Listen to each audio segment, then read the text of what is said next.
Berita Indonesia Link, beritanya orang Indonesia. Jangan lupa subscribe ya.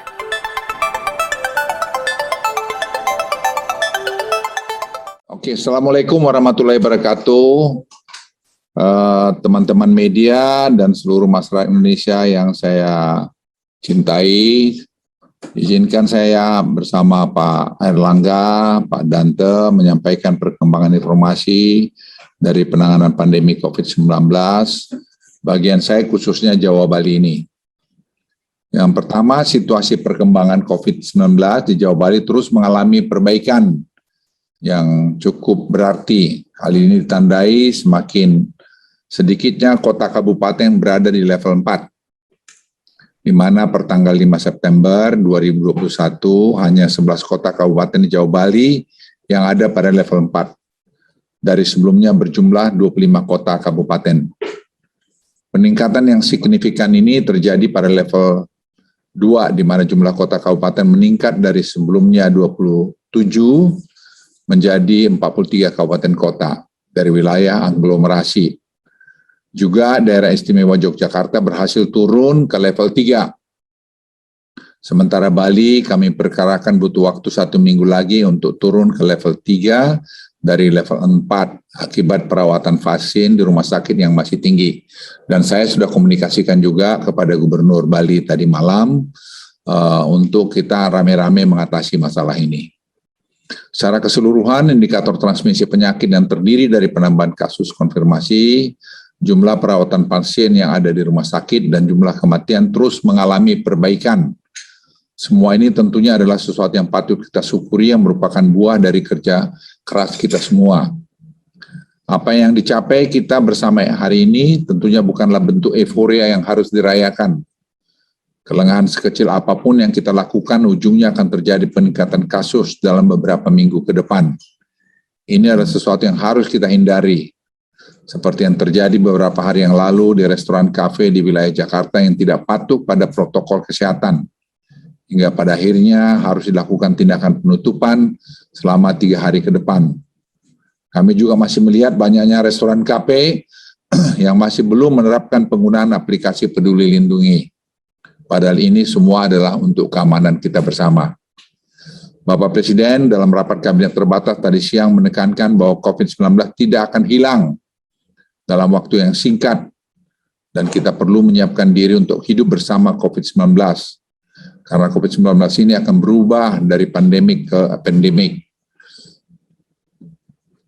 3 strategi pengendalian pandemi kita akan menjadi kunci utama dari transisi kehidupan kita ketika COVID-19 ini menjadi epidemi dari pandemi. 3 strategi tersebut adalah peningkatan coverage vaksinasi yang cepat dan seluruh masyarakat Indonesia, serta testing, tracing, treatment yang baik, dan kepatuhan prokes 3M yang tinggi.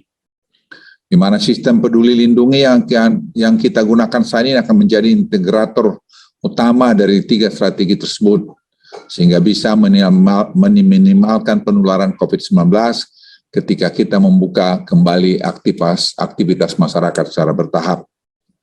Oleh karena itu, pemerintah tidak bosan-bosannya mengingatkan kepada seluruh komponen masyarakat untuk mematuhi protokol kesehatan dan penggunaan aplikasi Peduli Lindungi sesuai dengan instruksi dari pemerintah. Dalam 1 minggu terakhir, kami menemukan banyak pelanggaran seperti yang muncul di media dalam beberapa hari ini. Pemerintah akan mengambil langkah persuasif dalam penegakan aturan-aturan ini sebelum mengambil langkah tegas jika upaya persuasif diabaikan. Terkait keamanan data di dalam Peduli Lindungi, pemerintah menjamin keamanan data tersebut dan saat ini penyimpanan data dilakukan oleh Kementerian Komunikasi Informasi dengan penanganan keamanan data dibantu oleh Badan Cyber Nasional, Badan Cyber Negara. Pemerintah akan terus mengambil langkah-langkah perbaikan agar kelancaran penggunaan Peduli Lindungi semakin baik. Per 5 September kemarin, total masyarakat yang melakukan screening dengan penggunaan Peduli Lindungi di beberapa sektor publik seperti pusat perbelanjaan, industri, olahraga, dan lainnya telah mencapai hampir 21 juta orang. Dari total 21 juta orang yang tersebut terdapat orang yang masuk kategori merah. Tidak diperkenankan masuk melakukan aktivitas di tempat publik oleh sistem. Dan juga terdapat 1.603 orang dengan status positif dan kontak erat untuk mencoba melakukan aktivitas publik. Kedepan pemerintah akan menindak orang yang masuk dalam kriteria hitam Peduli Lindungi yang masih berusaha melakukan aktivitas di area publik dan dengan bawa mereka ke dalam isolasi terpusat. Hal ini dilakukan untuk sama-sama menjaga dan melindungi kita semua. Karena kalau tidak, mereka akan membangun klaster baru lagi di berbagai tempat atau di keluarganya sendiri. Oleh karena itu, pemerintah juga ingin menghimbau agar masyarakat beraktivitas pada tempat-tempat yang sudah menggunakan aplikasi Peduli Lindungi, sehingga dapat mengurangi risiko tertular karena COVID-19. Teman-teman media dan seluruh masyarakat Indonesia, meskipun indikator transmisi mengalami perbaikan seperti yang saya sebutkan di atas, namun indikator respon kesehatan pada banyak wilayah kota kabupaten masih belum memenuhi target yang ingin kami capai. Fokus inilah yang menjadi prioritas pemerintah dalam beberapa minggu ke depan. Dan Presiden merintahkan kami untuk melakukan ini semua dengan cermat.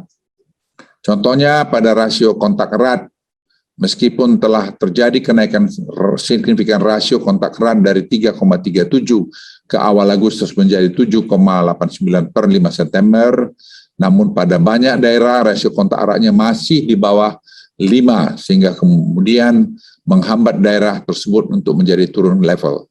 Ini penting sekali, kami berharap memang bisa sampai rata-rata 10 kontak erat target pada waktu 2-3 minggu ke depan. Seiring dengan kondisi situasi COVID-19 yang makin baik, serta implementasi protokol kesehatan dan penggunaan Peduli Lindungi yang terus berjalan, ada beberapa penyesuaian aktivitas masyarakat yang bisa dilakukan dalam periode 7-13 September ini. Yang pertama, penyesuaian waktu makan atau dine-in dalam mal menjadi 60 menit dengan kapasitas 50%. Akan dilakukan uji coba pembukaan 20 tempat wisata di kota dengan level 3 dengan penerapan protokol kesehatan yang ketat dan implementasi platform Peduli Lindungi. Serta kabupaten kota level 2 juga akan diwajibkan menggunakan Peduli Lindungi pada tempat-tempat wisata yang sudah diperbolehkan buka. Kami akan melakukan uji coba protokol kesehatan dan Peduli Lindungi untuk mal dan pusat perbelanjaan di Bali dengan batasan-batasan tertentu. Pandemi telah mengajar kepada kita semuanya untuk mencari titik keseimbangan antara gas dan rem, seperti yang selalu disampaikan oleh Presiden. Keseimbangan antara kepentingan kesehatan dan perekonomian harus disikapi secara teliti dan hati-hati.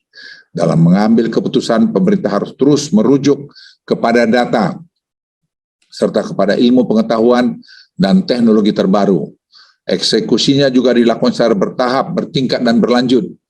Dan tidak ada yang kita kerjakan tidak terpadu. Ini saya mohon para pemirsa, rakyat Indonesia juga paham bahwa Presiden ingin jangan naik lagi COVID ini. Di akhir kata, saya juga tentu tidak bosan mengajak agar kita semua manjatkan doa sekaligus berupaya untuk tidak lengah dalam penerapan protokol kesehatan.